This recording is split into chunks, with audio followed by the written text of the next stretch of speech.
Ideas Factory. Joining me is Professor Pant. We look at the weeks gone by, it has been pretty eventful and very significant. We will look at the passing away of Queen Elizabeth II and what it means for Britain, but we will also look at the SCO summit that took place amidst the Ukraine-Russia offensive and what does it really signify. All attention was focused really on the SCO summit and especially on the bilaterals that took place on the sidelines. There was also a very important visit by Sheikh Hasina to India. What does that mean for India and Bangladesh? So we will look at all of these on this episode of the Ideas Factory. But if I may begin by your comments on the SEO summit that took place, Haj. The SEO summit took place and the entire international attention was this time focused on it. It was very high profile because it was taking place during a time when the Russia-Ukraine offensive is at its peak. And in fact, Russia is kind of not in a very good situation looking at the Ukrainian counteroffensive. There were, of course, new agreements. There were talks of regional engagement and broadening of the scope, but a lot of attention was specially focused on the bilaterals that took place on the sidelines, especially Prime Minister Modi meeting President Putin and his remark, which was lapped up by the Western media when he spoke about the end of the era of war. What does that signify? And does it also mean that the neutrality that India was maintaining is not there anymore? And for the first time, India really came out openly and spoke about the war. What are your comments on it? Thanks, Naghma. It's the SCO summit was certainly was being watched very, very carefully across the world. Not because of the SCO per se, SCO itself as a platform, which has which is continues to struggle with its own challenges. But I think with the bilaterals that seemingly were being looked at with great degree of interest. Both Xi Jinping for the first time coming out after long and visiting Samarkand for the summit, meeting the Russian President Putin, and of course Prime Minister Modi also meeting Mr. Putin. So I think there was a lot of interest in what may transpire there, and as it happened, I think the bilaterals did disappoint because apart from all the nice things that the Samarkand Declaration talked about, ironically it talked about good neighborliness and friendly relations with countries. How can SCO play a role? But ultimately, it boiled down to two bilaterals. One with both of Russian president, one with Mr. Putin, with Xi Jinping, and one with Mr. Modi. And I think they revealed the complexities of Russian engagement in Ukraine, because in their own ways, the message that seemingly was being conveyed to the Russian president was that China and India may not be as antagonistic to the war as perhaps the West is, but they are concerned. They are concerned about the direction of the war. They are concerned about the costs that it is imposing on the global economy, and they are not shy of expressing those concerns.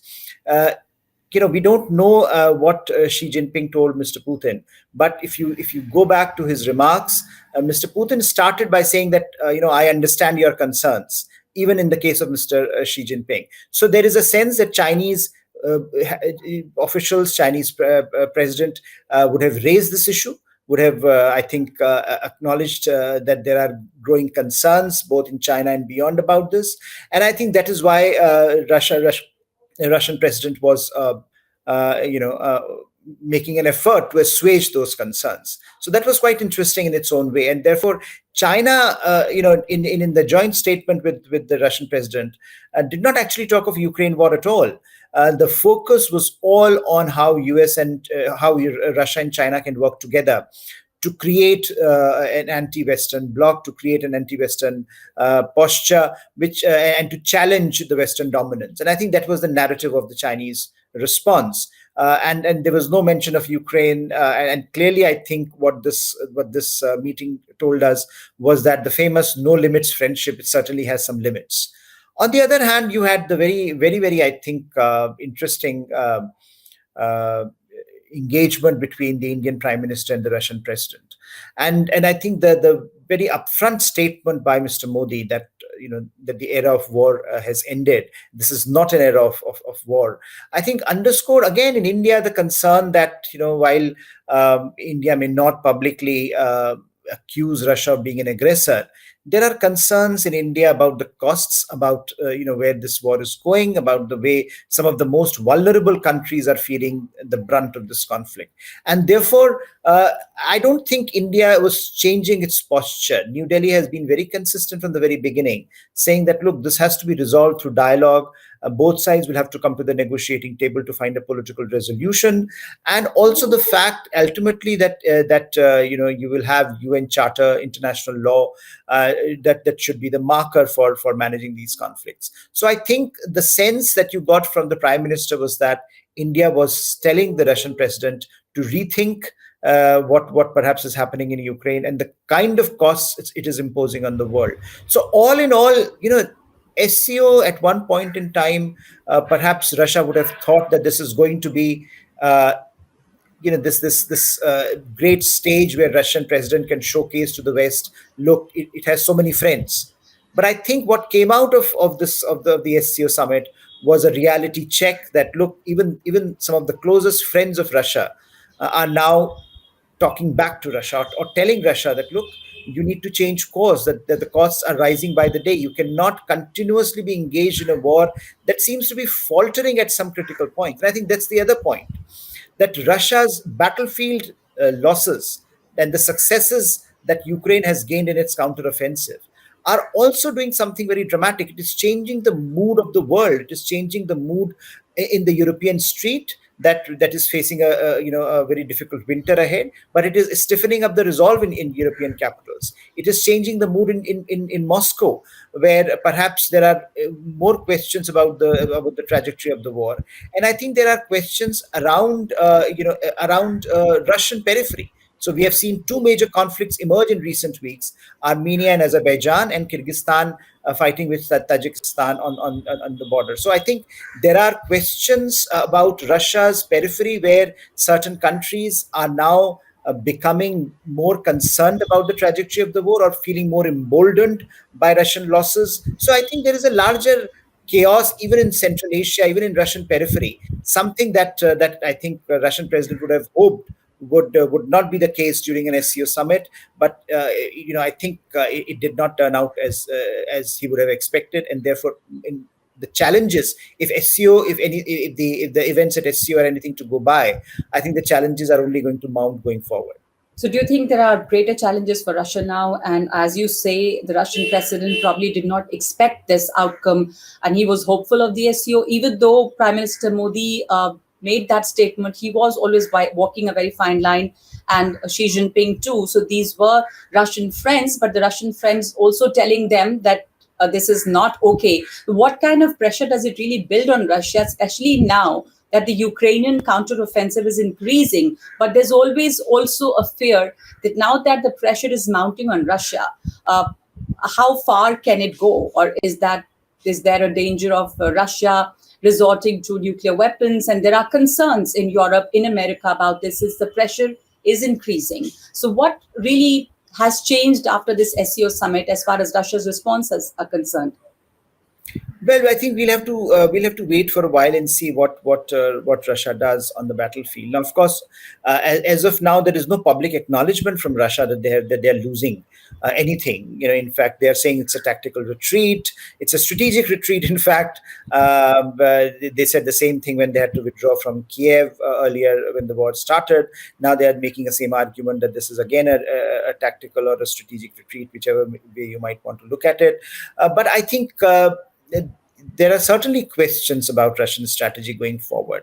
And as you point out, it also takes us into the domain which no one wants to go, where no one wants to go. This idea that will a nuclear response, or will an unconventional response come from Russia? Because Mr. Putin has staked a lot of his prestige, a lot of his leadership on this war, and so what can be the consequences? And I think there are dangers here which we need to be aware of. So what is, I think, important is that if you have those countries that are closest to Russia, like China, and to some degree India also telling Russia, perhaps it would give a reality check to Mr. Putin that, look, uh, when the West is saying it, certainly it is tainted. It is tainted by this, by the West's desire to keep Russia down. But when China and Russia are complaining, in India are complaining about this war, uh, I think it needs a rethink. Now, whether or not he rethinks his entire strategy, I'm very doubtful.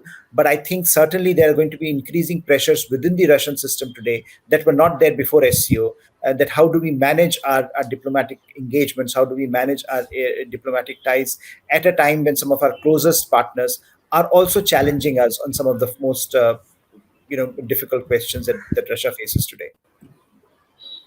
Sure, and SCO, of course, has brought into scope, and there has been a new member. Iran has been inducted. All that has taken place. But another very important issue, or very important for India, was Sheikh Hasina's visit. So, very significant for the India-Bangladesh ties, Harsh, and especially when Sheikh Hasina has been facing a lot of political pressure, domestic political pressure. She's been called India's proxy and all of that. But we've seen an increasing cooperation in various sectors. The relationship between the two countries has improved. It has been on the upswing. So cooperation in IT, in trade and commerce, space, nuclear energy, all of that has taken place. But looking at her visit, how significant was it? What did both the countries achieve? How far has the relationship gone forward in terms of, especially when we look at the Rohingya crisis mounting, when we look at the water sharing, the trade and connectivity? I think Sheikh Hasina's visit was an important marker in the evolution of Delhi Dhaka ties, because it tells us something very interesting. It tells us that, look, every time you have a major visit, either by an Indian leader or by a Bangladeshi leader to each, to their respective countries, it does not mean that there will be dramatic announcements. The relationship has reached a point where it has become normal to have these kind of exchanges, top level exchanges. Prime Minister Modi was there earlier, and now Sheikh Hasina was in India, and there is a comfort level between the top leadership, between the two political establishments, and between the two capitals, that I think is quite striking, because Sheikh Hasina could come to India, talk very openly about the challenges. She was of course talking how wonderful the relationship is, but she also drew the attention towards the challenges, whether it is in water, whether it is in connectivity, whether it is in the geopolitical environment, and she could make it seem as if two friends are talking. She was laying out the agenda for the future, and India was very willing to accept that. India was giving the message that Bangladesh remains India's most important development partner, and of course strategic partner in the Bay of Bengal. And Sheikh Hasina was telling India that, look, there are enormous opportunities here that one needs to tap, and perhaps if we also try to manage some of our most contentious issues, like the water dispute, like Tista, for example, there'll be even more opportunities. And I think that comfort level is very important between two neighbors like India and Bangladesh, because for a long time we have been constrained by our inability to openly express ourselves, in public platforms. But now we have two leaders, two leaderships, two diplomatic establishments that are quite in sync with each other, and that I think bodes well for the future of this relationship. So what Sheikh Hasina's visit did was to underscore what kind of an important role Sheikh Hasina and Mr. Modi, both of them, have played in the evolution of this relationship in the last few years. And I think as the elections come to Bangladesh, and then Sheikh Hasina will be fighting those elections, it would be, I think, this visit has underscored the new reality in India-Bangladesh ties, and I think that was the most important message of the visit. I think the visit itself was the message in some ways, and the fact that she was not only engaging with the government, she was also engaging with the wider public in some ways. She did a lot of public events.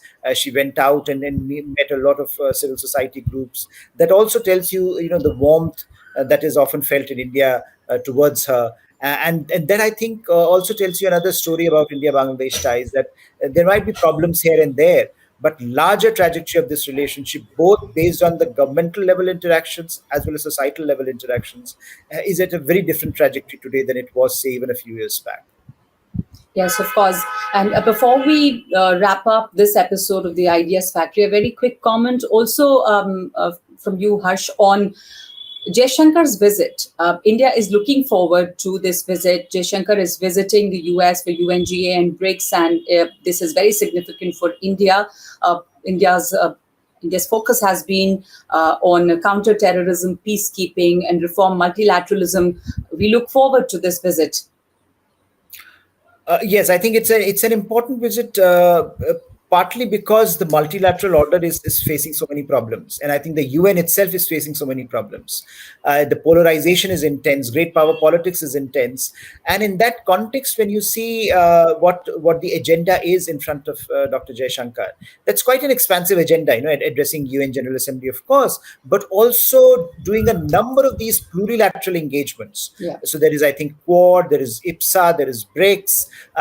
Then there are a number of these trilaterals that he will be part of. Then, of course, he goes on and engages the US bilaterally as well. And I think that tells you the story of our times, that even as countries are gathering for the UN General Assembly annual session, there is also a recognition that the failures of UN system are giving rise to these new platforms that are also becoming important. And there is a message there that UN has to shape up, because if it does not, then other alternatives are becoming more potent, and other alternatives will take on more responsibilities, and countries will gravitate to those alternatives. So I think this session comes at a very interesting point, and the expansive agenda that Dr. Jaishankar has in front of him also tells you a different story about the way global politics is being structured, and particularly multilateral institutions are being altered at this very point. Yes, of course. So there are a lot of changes there and a lot of expectation from this visit. As we come to the end, a final comment from you on, Britain and the world just paid tribute to Queen Elizabeth II. Britain has witnessed a lot of changes. Earlier, Britain had a new prime minister, and just then it also saw the end of 70 years of Queen Elizabeth's rule. What changes does it bring for Britain? How do we see the passing away of Queen Elizabeth II? I think it's a huge change in a fundamental way, because Queen has been a constant for Britain for the last 70 years. World changed, Britain changed, Britain's socio-political architecture changed, leaderships it came and went, political leaderships, but Queen remained at one source of constance, with great grace and humility, and in a personal touch. She managed to preserve the architecture of the constitutional monarchy in Britain. And I think the challenge now going forward would be that as the personality will change, as new king has taken charge now, King Charles III, the questions that would come up would be whether this can sustain itself, whether monarchy can sustain itself. It's in any case seen as a very quaint institution by a number of groups, even in Britain, and there is a lot of resistance to it especially from certain generations, younger generation in particular, and in certain parts of Britain itself. So how will the new king manage the role that the Queen, that his mother performed so remarkably? And I think that's the loss that Britain is feeling today, more than anything else. That she had held Britain together through thick and thin, through the tumultuous 20th and 21st century, and enormous challenges that monarchy itself faced. Princess Diana episode, or some recent episodes where certain members of the royal family were targeted, but ultimately it was the Queen that represented monarchy for a large part of Britain, and they looked at her, they adored her, they loved her. So I think going forward with the same kind of respect and adoration, the new King Charles would be able to command, on that would depend the future of British monarchy. And I think that's a profound issue in front of Britain that is already grappling with a number of other challenges at this point. Of course, there were always debates whether the monarchy can sustain, and now the big question after the passing away of the Queen: will monarchy sustain, and what will change? So thank you so much for this analysis, Harsh. And that's it from us on this episode of the Ideas Factory. Thank you for watching.